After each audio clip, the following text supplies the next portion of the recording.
Hi friends, వంకాయల ఉప్పు వేసి పసుపు వేసి వేపుకోవాలన్నమాట. ముందుగా పచ్చిమిర్చి ఉల్లిపాయ వేసి వేపుకోవాలి. ఉల్లిపాయ అలాగే పల్లీలు, జీలకర్ర, పచ్చిశనగపప్పు దోరగా వేపుకొని పక్క పెట్టుకోవాలి.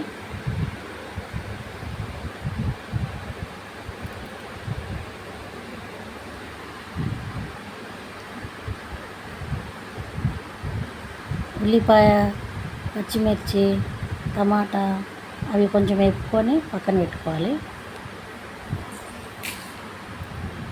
అందులోనే పసుపు వేసుకోవాలి.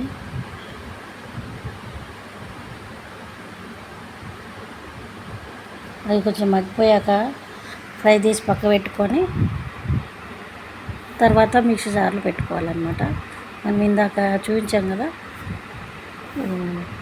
పల్లీలు, పచ్చిశనగపప్పు వేపుకొని మిక్స్ పట్టుకున్నాము అన్నమాట. అందులోనే టమాటా, ఉల్లిపాయ అన్నీ వేసేసి ఇందాక ఫ్రై చేసి పెట్టుకున్నాం కదా, అవన్నీ తాలింపులు వేసేసానండి. ఈజీ అండి గుత్తి వంకాయ కూర. ఇలా ట్రై చేయండి, చాలా బాగుంటుంది.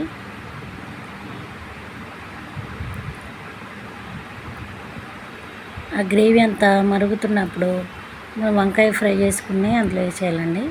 వంకాయలు ఉప్పు వేసాం కాబట్టి గ్రేవీలో కొంచెం చూసి వేసుకోవాలన్నమాట ఉప్పు, లేదంటే ఎక్కువైపోతుంది.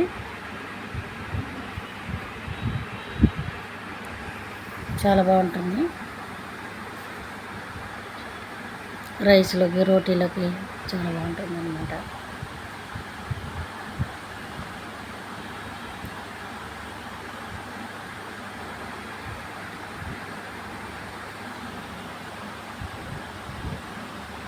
అంతేనండి, గుమగుమలాడే గుత్తి వంకాయ రెడీ.